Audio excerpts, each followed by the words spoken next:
Evening students, ये हमारा third video है जिसमें कि मैं मोल कंसेप्ट को आगे कंटिन्यू करने वाली हूँ। और प्रीवियस वीडियो में मैंने आपको कुछ क्वेश्चंस सॉल्व करके बताए थे, तो होपफुली आपने आगे क्वेश्चंस किए होंगे। उसके अंदर कुछ ऐसी चीज़ें थी जो हमारी रह गई थी मतलब कि आपको आगे काम आने वाली हैं, वो कहीं ना कहीं वो आपके क्वेश्चंस के अंदर बीच में आपको हर्ट करेंगी। तो आज हम उनको पहले समझ लेते हैं, उसके बाद में हम स्टोइकियोमेट्री स्टार्ट करेंगे। तो पहली चीज़ ये है कि अभी तक जो हमने बात की सॉलिड के रेफरेंस में बात की। सॉलिड का रेफरेंस मतलब कि जितनी भी चीज़ें हमने जितने भी एग्जाम्पल्स देखे थे वो सॉलिड की रेफरेंस में देखे थे। तो हमने मोल निकाला था, मास निकाला था। बट जो गैस है जिसको कि हम लीटर के अंदर लेते हैं, तो अगर उसके मोल हमें लेने हैं, गैस के मोल को अगर हमें कैलकुलेट करना है तो मोल तो हम कैलकुलेट कर लेंगे, बट उसका वॉल्यूम हम किस तरीके से कैलकुलेट करेंगे और उसका किस तरह से मोल से रिलेशन है वो हम अभी देखने वाले हैं। तो देखिए, 1 मोल गैस अगर आपके पास है तो उसका वॉल्यूम 22.4 लीटर्स होता है STP पर, मतलब स्टैंडर्ड टेम्परेचर एंड प्रेशर। अगर आपके पास 1 मोल गैस है, कोई सी भी गैस है, वो भी गैस हो, और उसके 1 मोल है, यानी कि आपके पास Na एटम्स हैं या फिर मॉलिक्यूल्स हैं Na, तो उनका जो वॉल्यूम होगा वो 22.4 लीटर होगा। अगर आपके पास 2 मोल्स हैं तो 2Na 2 इंटू 22.4 लीटर हो जाएगा ऑन STP। अगर आपके पास हाफ मोल है तो 0.5 इंटू 22.4 लीटर्स हो जाएगा STP। तो ये हमारा मोल और वॉल्यूम के बीच में रिलेशन है। क्वेश्चन इस पर किस तरीके के आते हैं मैं आपको स्टोइकियोमेट्री के अंदर एक्सप्लेन कर दूंगी। तो हाल फिलहाल के लिए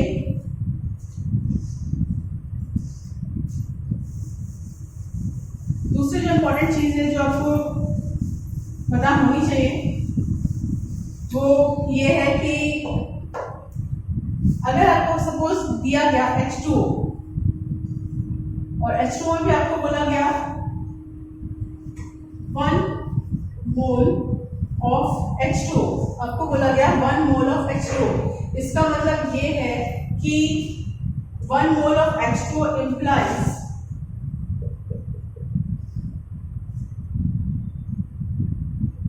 1 into 2 equals to 2 moles of hydrogen atom, 1 into 1 equals to 1 mole of oxygen atom। तो ये पूरे मोल कंसेप्ट में ध्यान रखने वाली बात है। जनरली जब हम मॉलिक्यूल की बात करते हैं, आपने अपनी जूनियर क्लासेस में 9th में ऐसा पढ़ा होगा कि H2O अगर आपको ये इस तरह बताया जाता है कि H2O is a molecule which contain 2 atoms of hydrogen and 1 atom of oxygen. That is correct, वो ठीक है एकदम। बट अगर आपको ये दिया जाता है कि 1 मोल ऑफ H2O आपके पास है, तो फिर अगर आपको उसके अंदर कैलकुलेट करने हैं moles of hydrogen and moles of oxygen, तो हमें क्या करना पड़ेगा, इस 1 को इस यहाँ पे नीचे जो कोएफिशिएंट है 2 है 3 है 1 है उससे मल्टीप्लाई करना पड़ेगा। तो और निकलेंगे मोल्स ही, एटम्स में निकलेंगे। तो 2 into 1 means 2 moles of hydrogen atom and 1 into 1 equals to 1 mole of oxygen atom। अब इसके बाद अगर आपको इसमें पूछा जाता है कि इसमें नंबर ऑफ हाइड्रोजन एटम बताइए, तो फिर नंबर निकालने के लिए हमें क्या करना पड़ेगा, मल्टीप्लाई करना पड़ेगा 2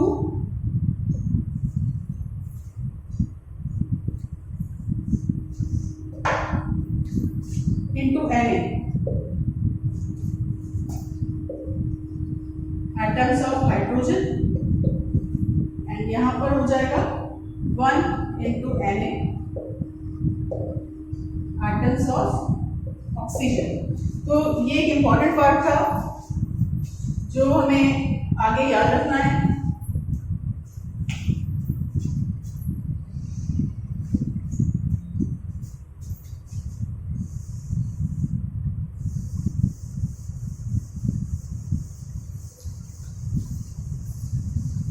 मोल कंसेप्ट का मूल कंसेप्ट कहा जाए तो एक तरीके से आपका कंप्लीट हो चुका है। नेक्स्ट है स्टोइकियोमेट्री। स्टोइकियोमेट्री क्या है वो पहले हम नॉर्मल हमारी जो लैंग्वेज है, भाषा है, जो उसमें समझेंगे और उसके बाद में हम स्टोइकियोमेट्री स्टार्ट करेंगे।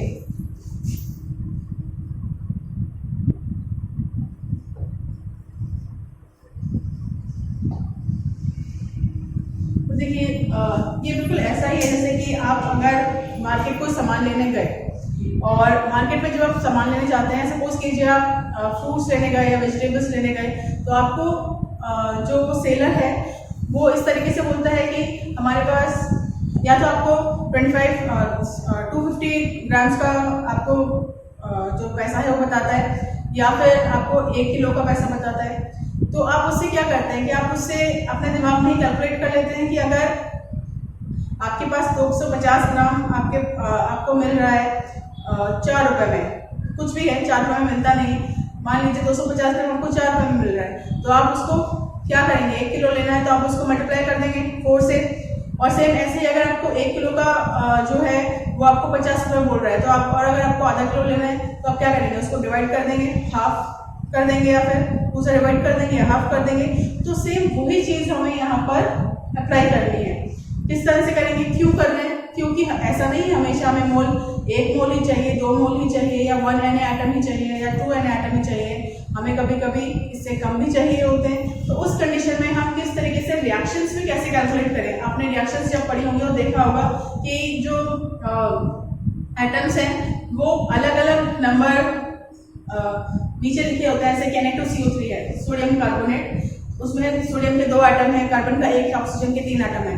तो उन्होंने जब रिएक्शन की, तो अब इस रिएक्शन के अंदर जो एटम्स थे वो किस तरीके से, किस हिसाब से वो रिएक्ट किए, तो वो समझने के लिए हमें स्टोइकियोमेट्री की जरूरत पड़ती है। जनरली ये रिएक्शंस, बड़ी बड़ी जो रिएक्शंस होती हैं उनके अंदर क्वेश्चंस को सॉल्व करने का काम आती है। तो पहली बात तो ये कि स्टोइकियोमेट्री क्या है। स्टोइकियोमेट्री एक तरीके से देख लीजिए हिसाब किताब ही है कि अगर आपको आपको अगर 2 मोल दे रखे और आपको बोले आधा मोल का निकाला है, आधा मोल कैसे मिलेगा, उसे 2 में कैसे निकालना है, या फिर आपको ज़्यादा दे रखा है तो उसे कम करना है, तो वो कैसे करना है। तो फर्स्ट थिंग है स्टोइकियोमेट्री में पहली चीज होती है कि it is a relation between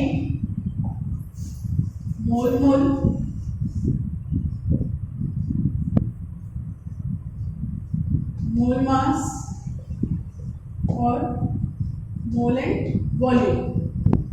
mole volume कब होगा, स्पेशली गैस के अंदर होगा ये वाला पार्ट, ओनली फॉर गैस। और ये जो 2 पार्ट हैं ये गैस के लिए भी हो सकते हैं और ये सॉलिड के लिए भी हो सकते हैं और लिक्विड के लिए भी हो सकते हैं।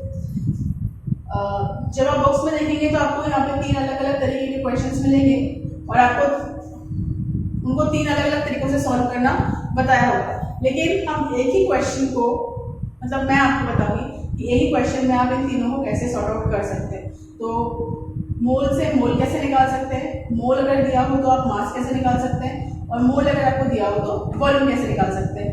तो ऐसे ये बहुत इजी है, बस थोड़ा सा ध्यान से समझने की जरूरत है। तो हम इसको समझेंगे क्वेश्चन के थ्रू। तो अभी हल कर मैं स्क्रॉल कर देती हूँ। तो स्टोइकियोमेट्री की जब बात आती है तो सबसे ज्यादा इंपॉर्टेंट है कि आपकी जो रिएक्शन है वो बैलेंस होनी चाहिए।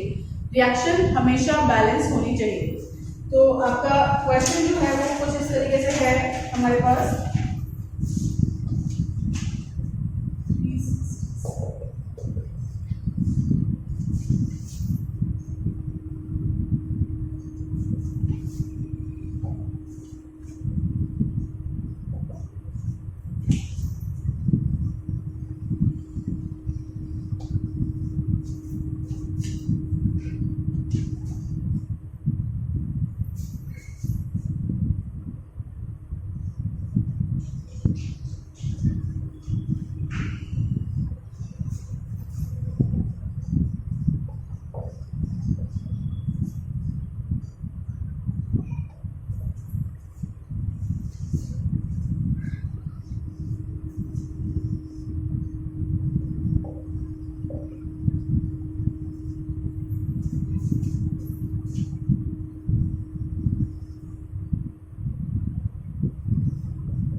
तो हमारे पास ये क्वेश्चन है और इसको हमें सॉल्व करना है। देखिए पहले क्वेश्चन को समझ लेते हैं, क्वेश्चन में क्या दिया गया है। क्वेश्चन में आपको दिया गया है कि ये इस तरह से एक रिएक्शन है, ये वाली, ये हमारी रिएक्शन है, इसमें आपको बैलेंस करके दी गई है। हो सकता है आपको बैलेंस करके ना दी जाए तो आपको बैलेंस करना आना चाहिए। ये बहुत ही सिंपल रिएक्शन है। इसमें पोटेशियम क्लोराइड को हमने हीट किया है और जब उसको हीट करते हैं तो आपको पोटेशियम क्लोराइड और ऑक्सीजन मिलती है। और आपको ये बोला गया है कि हमने ये जो लिया है वो 367.5 ग्राम लिया है, तो हमको ये और ये कितने ग्राम से मिलेंगे, ठीक है। तो अब हमें क्या करना है, देखिए क्योंकि हम मोल कंसेप्ट पढ़ रहे हैं, स्टोइकियोमेट्री जो है हम मोल कंसेप्ट का ही आगे थोड़ा सा विस्तार है, ये मान सकते हैं हम। तो इसमें हमें पहले अगर आप क्वेश्चन से देखें तो क्वेश्चन में आपको पता लग रहा है कि 2 मोल अगर आपने KClO3 लिया है, पोटेशियम क्लोराइड लिया है, तो आपको 2 मोल्स KCl मिल रहे हैं। मतलब अगर आप इसका 1 मोल लेंगे तो इसका 1 मोल मिलेगा, इसके 2 मोल लिए तो 2 मोल मिलेंगे, अगर आपने 3 मोल लिए तो 3 मोल मिलेंगे अकॉर्डिंग टू इक्वेशन, ठीक है। और सेम ऐसे ही अगर आपने यहाँ पे 2 मोल इसके KClO3 के लिए हैं तो आपको यहाँ पे 3 मोल्स ऑफ ऑक्सीजन गैस मिल रही है, ठीक। तो अब हमें क्या करना है कि इन दोनों के बीच में कोरिलेशन निकालना है और ये प्योरली मैथमेटिक्स है।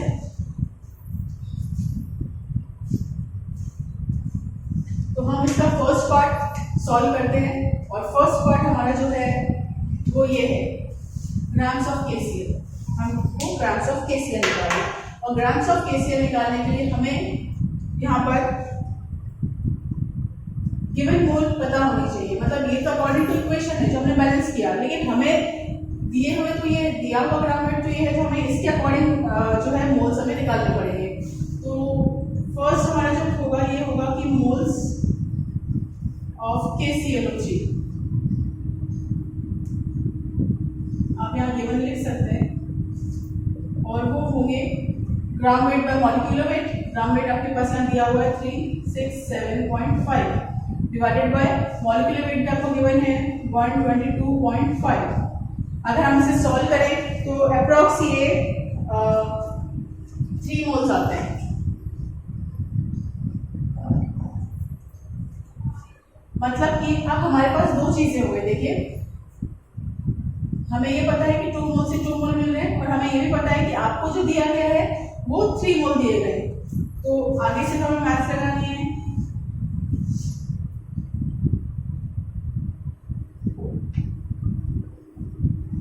Moles of KClO3 gives KCl equals to 2 moles.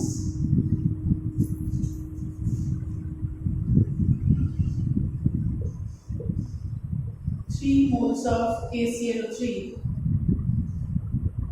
gives KCl equals to 2 by 2 into 3, that is 3 mole. Okay, तो हमारे पास फर्स्ट चीज क्या आ गई कि मोल्स आ गए। किसके मोल्स आ गए? KCl के मोल्स आ गए। कब आ गए? जब हमने 2 मोल से अलग मोल्स लिए KClO3 के। 2 मोल्स अगर लिए होते, आपको यहाँ पे दिया होता कि 2 मोल्स ही लिए, तब तो कोई इश्यू नहीं था, हमें ये सब सॉल्व करने की जरूरत ही नहीं थी। इस रिएक्शन से पता लग रहा था कि 2 मोल्स से 2 मोल्स बन रहे हैं। बट क्योंकि आपको ग्राम वेट दिया गया है तो आपको फाइंड आउट करना पड़ेगा कि एग्जैक्टली मोल्स क्या 2 ही हैं इसके, या 2 से ज्यादा है या 2 से कम है। And when we find out, when we do the calculation, we calculate it is 3 moles, so we have to calculate this reaction again according to 3 moles. So if we have 2 moles of KClO3, then it gives 2 moles of KCl, and if we have 3 moles of KClO3, it gives 3 moles of KCl. Now what is asking in the question, that is grams of KCl. They are not asking about the moles of KCl. वो सिर्फ पूछ रहे हैं कि grams of KCl कितना है। तो अब बहुत इजी है क्योंकि हम मोल कंसेप्ट का मेजर पार्ट पढ़ चुके हैं और हमें ये पता है कि अगर आपको मोल्स से ग्राम वेट निकालना है तो हमें क्या करना पड़ता है। तो मोल हमारे पास होता है gram weight divided by molecular weight. अब हम इसमें मोल्स KCl के रख देंगे। KCl के मोल्स हमारे पास 3 हैं, ग्राम वेट हमें निकालना है x और मॉलिक्यूलर वेट हमारे को दिया हुआ है 74.5। तो क्या हमारे पास x आ जाएगा 3 into 74.5 ग्राम्स। तो ये हमारा आंसर हो जाएगा। अब देखिए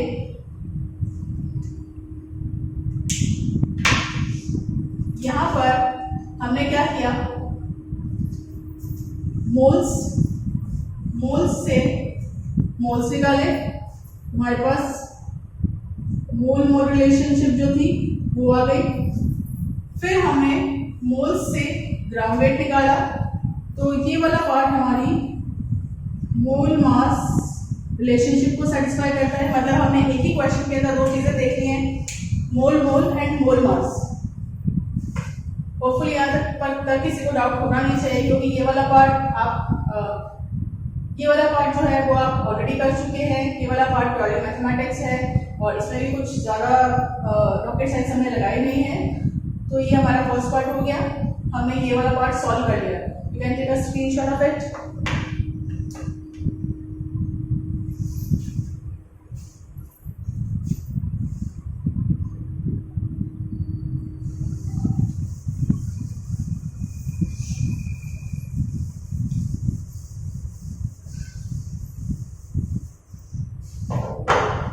नेक्स्ट देखिए, नेक्स्ट हमारा क्वेश्चन है oxygen is produced, how much oxygen is produced. तो ऑक्सीजन जो प्रोड्यूस होती है वो ग्राम्स में नहीं होगी, जनरली वो लीटर्स में होती है। अगर एमसीक्यू आता है तो आपको पता होगा कि आपको क्वेश्चन में जो आंसर देना है वो ग्राम्स में देना है या लीटर्स के अंदर देना है।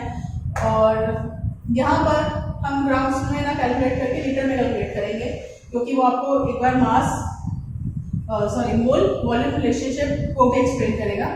तो सेम वही है कि 2 मोल्स थे तो हमें 3 मोल्स ऑक्सीजन मिल रही थी, बट अभी हमारे पास 3 मोल्स हैं, तो 3 मोल्स से हमें कितने मोल्स ऑक्सीजन मिलेगी।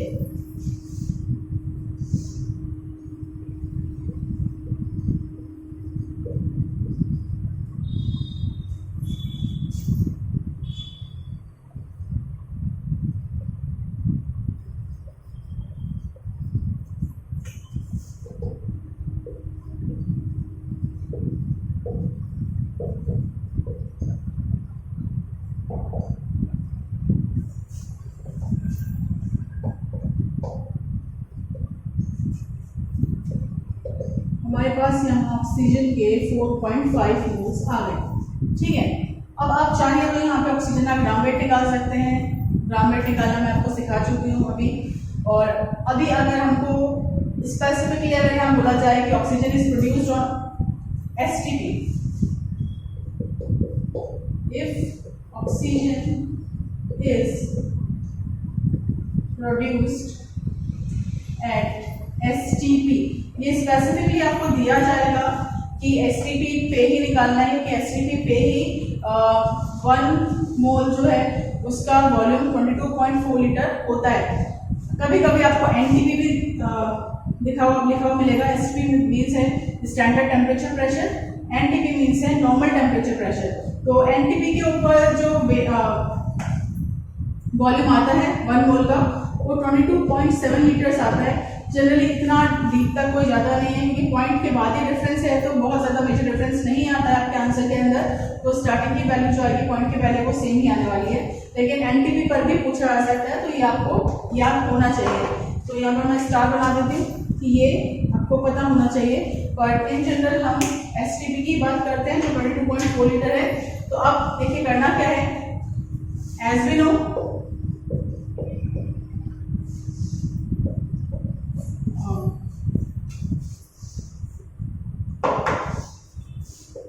1 mole equals to 22.4 liter at STP।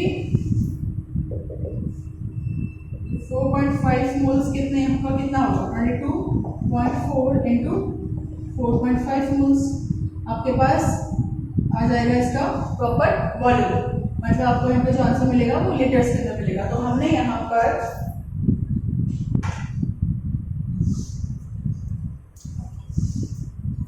इस वाले पार्ट में मोल वॉल्यूम रिलेशन को भी सेटिस्फाई किया।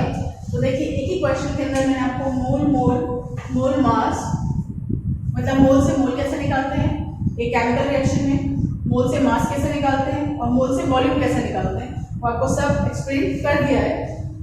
तो ये आपका एक तरह से कहा जा सकता है कि बेसिक क्वेश्चन हो गया और इसके बेसिस के ऊपर आप और क्वेश्चन सॉल्व कर सकते हैं। तो ये हमारा स्टोइकियोमेट्री है जो समझने में इतना टफ है नहीं, क्वेश्चन इजीली सॉल्व हो जाते हैं।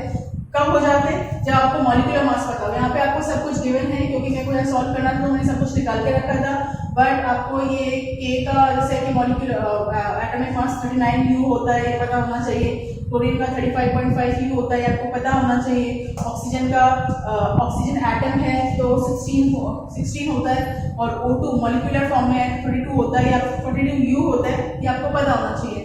तो तभी आप इसको आगे प्रोसीड कर पाओगे, वरना आपका आंसर आप यहीं पर अटक जाओगे और क्वेश्चन सॉल्व नहीं होगा। आप इसका स्क्रीनशॉट ले सकते हैं।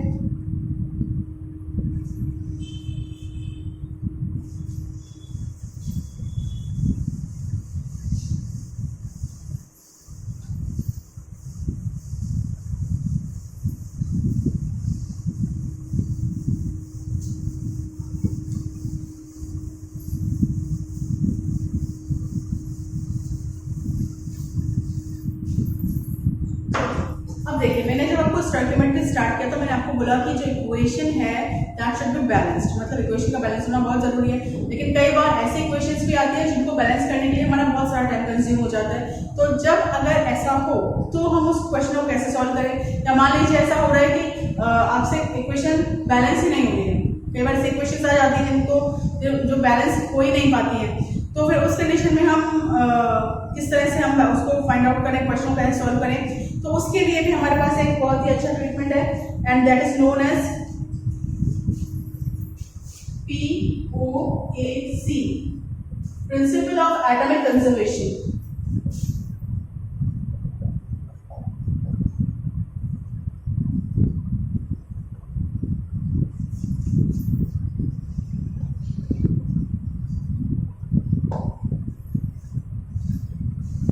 डाल्टन ने बताया था कि atom can not be created not be destroyed, मतलब एटम को जब आप क्रिएट नहीं कर सकते, डिस्ट्रॉय नहीं कर सकते, तो इसका मतलब ये हो गया कि एटम तो हमेशा कंजर्व ही रह रहा है।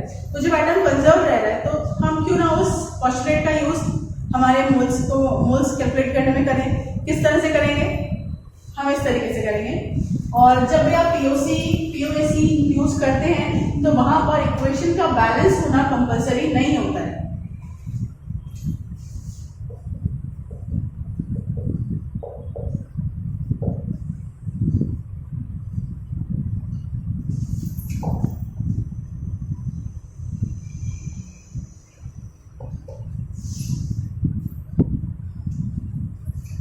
मतलब ये स्टोइकियोमेट्री का वो पार्ट है जहाँ पर इक्वेशन आपने बैलेंस नहीं की है और विदाउट बैलेंसिंग भी आप स्टोइकियोमेट्री का क्वेश्चन सॉल्व कर सकते हैं।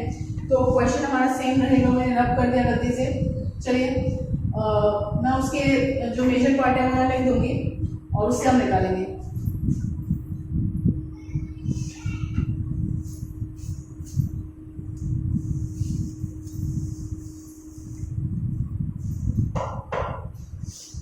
क्वेश्चन में आपको जो रिएक्शन गिवन थी वो थी KClO3 gives KCl plus O2, ठीक है। उस वक्त मैंने आपको बैलेंस कर दी थी। अभी मान लीजिए कि क्वेश्चन सेम है बट हमने ये जो केमिकल रिएक्शन है इसको हमने बैलेंस नहीं किया है। तो अब इस कंडीशन में हम किस तरीके से क्वेश्चन को सॉल्व करेंगे। कोई भी रिएक्शन हो, कुछ भी हो रहा हो, केवल एटम एक फॉर्म से दूसरे फॉर्म में जाता है। मतलब अगर एटॉमिक फॉर्म में है तो मॉलिक्यूलर फॉर्म में चला जाएगा, आयनिक फॉर्म में चला जाएगा, आयन में है तो मॉलिक्यूलर फॉर्म में आ गया, एटॉमिक फॉर्म में आ गया। मतलब इलेक्ट्रॉन्स का इधर उधर जो होता है उसके कारण सिर्फ एटम का जो फॉर्म है वो चेंज होता है। एटम खुद कभी ऐसा नहीं होता कि हीलियम ने जाके हाइड्रोजन बना लिया, वो न्यूक्लियर केमिस्ट्री की बात अलग है, उसे छोड़ दीजिए। बट नॉर्मल जो हमारी केमिकल डेली लाइफ की जो केमिकल रिएक्शंस होती है उनके अंदर कभी भी ऐसा नहीं होता है कि ऑक्सीजन जो है वो कुछ और ही बन गया है, ऑक्सीजन का एटम ही चेंज हो गया है।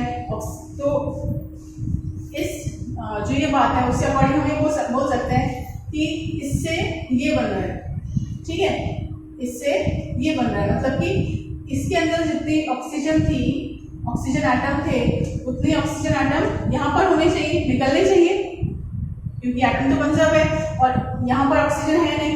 जब यहाँ पर फर्स्ट प्रोडक्ट के अंदर ऑक्सीजन है नहीं तो फिर ये जितने भी ऑक्सीजन यहाँ पर थी वो सारी की सारी इस फॉर्म में यहाँ पर निकलनी चाहिए प्रोडक्ट फॉर्म में। तो ठीक है, तो यानी हम ये बोल सकते हैं कि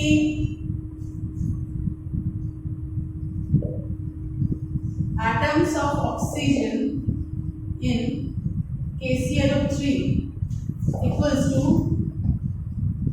atoms of oxygen in O2। देखिए मैं ऑक्सीजन एटम लिख रही हूँ क्योंकि हम क्या पढ़ रहे हैं, एटॉमिक कंजर्वेशन, मैं O2 नहीं लिख रही हूँ, ये चीज का ध्यान रखिएगा। अब ये तो हमने लिख दिया, बट अब इसको सॉल्व कैसे करेंगे। देखिए एटम निकालना है, थोड़ा सा रिवर्स जाना पड़ेगा। एटम निकालना है, नंबर ऑफ एटम अगर आपको निकालने हैं तो आपको क्या पता होना चाहिए, आपको मोल पता होना चाहिए या Na पता होना चाहिए। तो यानी आप ये बोल सकते हैं कि नंबर ऑफ एटम निकालने के लिए हम यहाँ पर अगर मैं लिख दूँ साइड में कि अगर आपको नंबर ऑफ पार्टिकल निकालने हैं तो हम इसे बोलते हैं मोल इनटू Na। हम इस फॉर्म में निकालते हैं इसको। मतलब यहाँ पर अगर आपको KClO के अंदर KClO3 पोटेशियम क्लोराइड के अंदर ऑक्सीजन एटम निकालने हैं तो आपको मोल इनटू Na करना पड़ेगा, ठीक है। और सेम ये चीज यहाँ पर करनी पड़ेगी, ठीक है, करनी पड़ेगी। लेकिन यहाँ पर एक और ट्विस्ट है। देखिए यहाँ पर जब मान लीजिए इसका 1 मोल है, ठीक है, तो 1 मोल है तो ऑक्सीजन के कितने मोल है, 3:1, जो मैंने आपको अभी इसी वीडियो में स्टार्टिंग में बताया था। यहाँ पर हमारे पास 3 मोल्स ऑफ ऑक्सीजन एटम है और यहाँ पर हमारे पास 2 मोल्स ऑफ ऑक्सीजन एटम है। तो पहला तो हम इस चीज को सॉल्व कर लेते हैं कि एटम्स निकालने के लिए हम लिखते हैं mole into Na of oxygen in KClO3 equals to mole into Na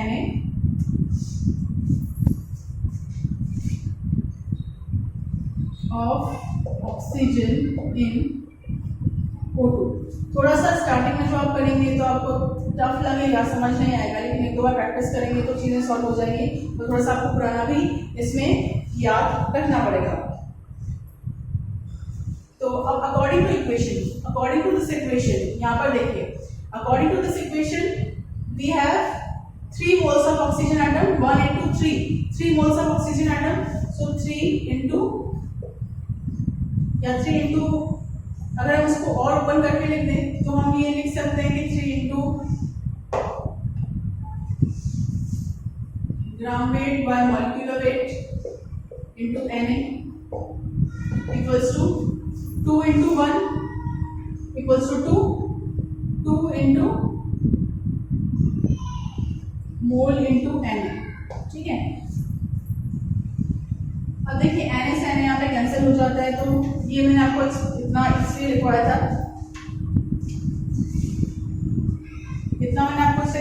कि आपको कंसेप्चुअली क्लियर होना चाहिए। जनरली बुक्स में आने तो पहले से हटा देते हैं। तो ये हमारे पास आ गया हमारी बेसिक चीज। अब आपको निकालना क्या है, मोल्स ऑफ ऑक्सीजन निकालना है, ठीक है। According to the previous question we have to find out the moles of oxygen. So ये हमें यहाँ पर निकालना है, ये हमें दे रखा है। मैंने आपको वहीं पर सॉल्व कर दिया था। ग्राम वेट ऑफ KClO3 था 367.5 divided by molecular weight of KClO3 that was 122.5। तो हमें वहाँ पर जो मोल मिले थे वो 3 मिले थे, तो 3 into 3 equals to 2 into moles of oxygen. तो आपके पास आ गया 3 into 3 डिवाइडेड बाय 2, यानी कि कितना हुआ 4.5 मोल्स। तो देखिए आंसर सेम आ रहा है, केवल हमने क्या डिफरेंट क्या है, हमारा पैटर्न डिफरेंट हो गया। पैटर्न तो डिफरेंट हो गया क्योंकि हमने रिएक्शन को बैलेंस नहीं किया, और जब हमने रिएक्शन को बैलेंस नहीं किया तो क्या हुआ कि हमने उसके एटम्स को बैलेंस कर दिया, एटम्स को इक्वल कर दिया, एटम्स को इक्वल करके हमने आंसर निकाल लिया। तो प्रोसीजर सेम है। इसमें ध्यान रखिएगा कि हमने ये क्यों किया, ये वाला पार्ट क्यों किया है, क्योंकि यहाँ पर ये जो मोल्स हैं गिवन मोल्स से अकॉर्डिंग टू इक्वेशन है। बट अगर हमने यहाँ पर KClO3 का 1 मोल नहीं लिया है, 2 मोल लिया है, 3 मोल लिया है, तो हमें फिर KClO3 के मोल्स को अलग से कैलकुलेट करना पड़ेगा, मतलब इसके मोल्स को हमें अलग से कैलकुलेट करना पड़ेगा और उसके लिए हमने ये पूरा प्रोसीजर किया है। ठीक है, तो ये हमारा सेकेंड पैटर्न हो गया स्टोइकियोमेट्री का, प्रिंसिपल ऑफ एटॉमिक कंजर्वेशन, जिसके थ्रू आप without balancing of any chemical reaction you can calculate the number of moles और मास और volume. You can take a screenshot here.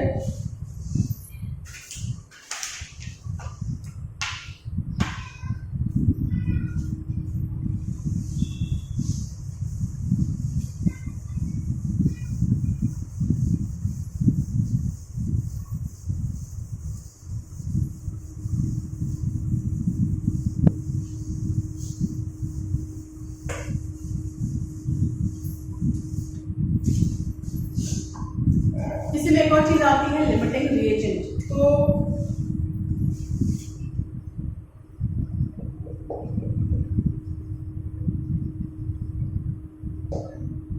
जिसको शॉर्ट में LR बोलते हैं, लिमिटिंग रिएजेंट। लिमिटिंग रिएजेंट क्या होता है, देखिए मान लीजिए अभी सभी के घर में खाना बनता है तो आप उसके अंदर आटा लेते हैं, मतलब आपने आपके घर में जो भी खाना बना रहा है वो आटा लेगा और उसमें पानी डालेगा और उसका डो बनाना स्टार्ट करेगा। तो अगर ऐसा हो कि आपने जो फ्लोर लिया है उसके अंदर पानी जितना चाहिए उतना पानी आपके पास नहीं है, तो क्या डो बन पाएगा? नहीं बन पाएगा। यानी कि डो बनाने के लिए अब हमारे पास एक बैरियर आ गया, दैट इज वाटर। मतलब कि वो अब जो आपकी पूरा जो प्रोसीजर है कि आपकी रोटी बनेगी या नहीं बनेगी, वो पूरा प्रोसीजर डिपेंडेंट हो गया किसके ऊपर? वाटर के ऊपर। मतलब पानी की कमी तो खाना नहीं बनेगा, पानी मिल रहा है जितना आपको चाहिए तो आपका खाना बन जाएगा। तो ये जो पानी है ये यहाँ पर लिमिटिंग रिएजेंट हो गया। सेम यही चीज रिएक्शंस के अंदर भी होती है, केमिकल रिएक्शंस के अंदर भी होती है कि आपकी जितनी भी पूरी मान लीजिए कोई केमिकल रिएक्शन चल रही है और उसके अंदर कोई एक रिएजेंट है जो कि कम पड़ गया। अब वो अगर कम पड़ गया तो प्रोडक्ट तो बनेगा ही नहीं, क्योंकि मान लीजिए देखिए NaCl बन रहा है, मानो NaOH की रिएक्शन हमने HCl से करा दी और यहाँ पर आपको NaCl प्लस वाटर मिल रहा है। ठीक है, एक्सोथर्मिक रिएक्शन है। अब यहाँ पर देखिए 1 मोल इसका चाहिए NaCl के 1 मोल बनाने के लिए। ठीक है, ये मैं सिर्फ आपको एग्जांपल के थ्रू एक्सप्लेन करने की कोशिश कर रही हूँ। तो अगर आपके पास यहाँ पर तो इसके 2 मोल्स हो और यहाँ पर इसके आपके पास 0.5 मोल ही हो, तो पहले कौन कंज्यूम हो जाएगा? ये कंज्यूम हो जाएगा, मतलब इससे 0.5 मोल इसके 0.5 मोल से रिएक्शन कर लेंगे और आपके यहाँ पर 0.5 मोल NaCl मिल जाएगा। बट जो बाकी का बचता है 1.5 NaOH वो तो आप रिएक्ट नहीं कर पाएगा। क्यों? क्योंकि आपके पास HCl की कमी पड़ गई है, HCl की कमी पड़ गई है तो अब आगे रिएक्शन प्रोसीड ही नहीं करेगी। तो ये यहाँ पर HCl जो है वो एक तरीके से लिमिटिंग रिएजेंट हो गया, जिसने कि आपकी रिएक्शन को लिमिट कर दिया। तो जितनी भी आपकी केमिकल रिएक्शंस हैं उसमें अगर स्टोइकियोमेट्री का यूज हो रहा है तो आपको वहां पर ही देखना पड़ेगा कि क्या वहां पर कोई लिमिटिंग रिएजेंट तो नहीं है। अब देखिए क्वेश्चन ये आता है कि अभी जो हमने क्वेश्चंस किए थे उसके अंदर तो ऐसा कहीं पर भी नहीं था, मैंने तो आपको नाम ही नहीं लिया है लिमिटिंग रिएजेंट का, और वहां पर ना हमने निकाला LR, और जब LR निकाला नहीं तब भी हमारा क्वेश्चन सॉल्व हो गया। तो कि ऐसे कौन से क्वेश्चन है जहाँ पर कि हमको LR निकालना पड़ेगा? तो LR कहाँ निकालना है उसका एक बेसिक फंडा है कि आपको जो केमिकल रिएक्शन दी जाएगी उसमें जो 2 रिएक्टेंट्स हैं दोनों के मोल्स प्रोवाइड कराए जाएंगे। अब उसमें आपको LR निकालना है और देखना है कि उसमें LR है या नहीं है। ऐसा कोई जरूरी नहीं है कि आपने जो रिएक्शन आपको दी गई है उसमें LR हो ही हो, चाहे आपको दोनों रिएक्टेंट के मोल्स आपको प्रोवाइड कराए गए हो, ये कंपलसरी बिल्कुल नहीं है। हो सकता है वहाँ LR नहीं हो सकता है वहाँ LR हो, लेकिन जब भी आपको रिएक्टेंट, अगर आपके पास एक से ज़्यादा रिएक्टेंट है और एक से ज़्यादा रिएक्टेंट है तब आपको दोनों ही रिएक्टेंट के या तीनों ही रिएक्टेंट के अगर आपको मोल्स प्रोवाइड कराए जा रहे हैं तो you have to find out LR, it is compulsory. ठीक है, तो ये आपकी पहचान मैंने आपको बता दी है। अब क्वेश्चन किस तरीके से सॉल्व होंगे, LR पे बेस्ड क्वेश्चन आपको एक करवा देती हूँ।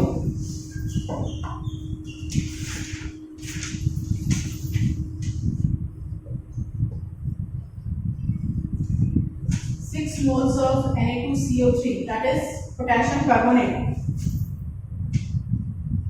is reacted with 4 moles of HCl. HCl मतलब solution है. Find the volume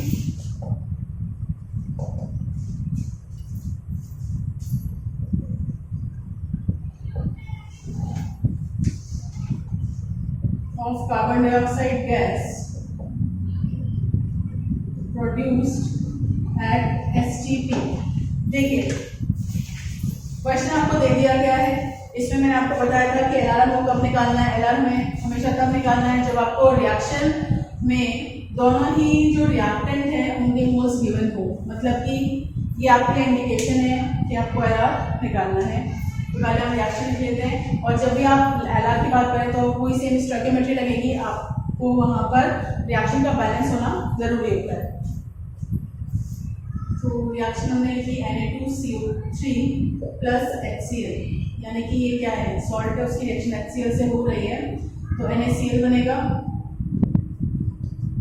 plus H2CO3 बनेगा. H2CO3 जो है वो स्टेबल नहीं होता और H2O और CO2 में कन्वर्ट हो जाता है. अब हम इसे थोड़ा सा बैलेंस कर लें. जब हम इसे बैलेंस करेंगे तो देखिए हाइड्रोजन 2, यहाँ पर आपको 2 लगाना पड़ेगा और यहाँ पर आपको 2 लगाना पड़ेगा. तो देखिए क्या बैलेंस हो गई है. 2 carbon is 1, carbon is 1, 3 2 + 1 3 is oxygen, hydrogen are 2 and fluorine is 2. ठीक है. तो देखिए हमारे पास रिएक्शन जो है वो बिल्कुल बैलेंस हो चुकी है. अब हमें क्या करना है. अब हमें करना है कि पहले तो हमें यहाँ पर गिवन मोल देखना है. गिवन मोल कौन से हैं जो आपको क्वेश्चन के अंदर गिवन है. 6 moles of Na6 and 4 moles of HCl means 4. ठीक है. अगर हम इसका सिंपल रेशो आपको निकालना है तो आप निकाल सकते हैं कि इसको काट लीजिए. रेशो निकाल के 3:2 भी कर सकते हैं. अब हमें लिखना है स्टोइकियोमेट्री कोएफिशिएंट. स्टोइकियोमेट्री कोएफिशिएंट कौन से हैं जो आपके यहाँ पर लिखे हुए हैं. जैसे कि ये 2 जो है स्टोइकियोमेट्रिक कोएफिशिएंट है. यहाँ पर कुछ नहीं है, मतलब ये 1 है तो वो स्टोइकियोमेट्रिक कोएफिशिएंट है. ये स्टोइकियोमेट्रिक कोएफिशिएंट है तो वो हमें उसका रेशो निकालना है. तो यहाँ पर आपका आ गया 1 और यहाँ पर आ गया 2. अब देखिए जो गिवन मोल है उसका रेशो आपके पास 3:2 है और जो स्टोइकियोमेट्रिक कोएफिशिएंट है उनका 1:2 है. जब भी ऐसा हो कि आपके गिवन मोल का रेशो आपके स्टोइकियोमेट्रिक कोएफिशिएंट के रेशो से डिफरेंट है, मिसमैच है, तो इसका मतलब है कि यहाँ पर एलआर है. आपको एलआर निकालना है. अगर यहाँ 1:2 होता गिवन मोल, अगर 1:2 ही निकलते तो आपको यहाँ पे बेस एलआर निकालने की कोई जरूरत नहीं थी. लेकिन क्योंकि ये रेशो इससे डिफरेंट है मींस यहाँ पर एलआर है. पर कौन है ये हमें निकालना पड़ेगा क्योंकि इसी के ऊपर बेस्ड होगा आगे प्रोडक्ट्स का बनना. तो अब एलआर निकालने के लिए क्या करते हैं. LR equals to given mole divided by stoichiometric coefficient. ये कर लेते हैं. तो देखिए पहले हमें Na2CO3 के लेकर निकालते हैं अगर हम, तो वो आएगा 3/1 दैट इज 3 या 6/1 कर लीजिए, कोई फर्क नहीं पड़ता. ये आ गया हमारे पास Na2CO3 का. और HCl का अगर आप निकालेंगे तो एलआर, तो इसके लिए आएगा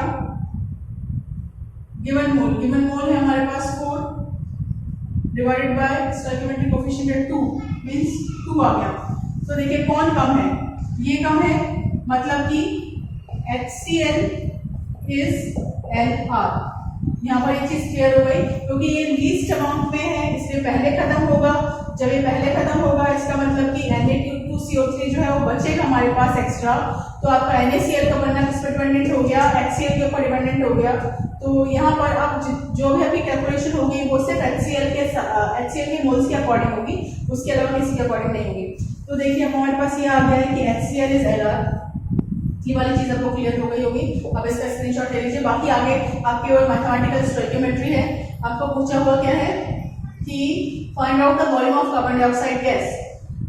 तो अब देखिए 2 मोल्स HCl अगर हमारे पास है तो आपके पास 1 मोल कार्बन डाइऑक्साइड मिल रही है। तो अगर आपके पास 4 मोल्स होंगे तो मतलब 2 मोल्स कार्बन डाइऑक्साइड मिलेगी, तो प्रॉब्लम सॉल्व हो गया। मतलब ये जितने होंगे उसके आधा मोल यहाँ पे मिल रहा है, मतलब कि 4 है तो आपके पास ये 2 मोल्स कार्बन डाइऑक्साइड होगी। 2 मोल्स कार्बन डाइऑक्साइड है, इसका मतलब कि आपके पास जो वॉल्यूम है वो 22.4 का डबल होगा। एक बार सॉल्व कर लेते हैं। 2 mole HCl gives CO2 that is 1 mole। यहाँ पर हमारा एक क्वेश्चन सॉल्व हो गया। तो इस तरीके के क्वेश्चन आप सॉल्व कीजिए। अगर आपको क्वेश्चन में प्रॉब्लम आ रहा है तो आप मुझे कमेंट बॉक्स में अपनी मेल ID पर भेज सकते हैं। I will try to solve that. All the best, thank you.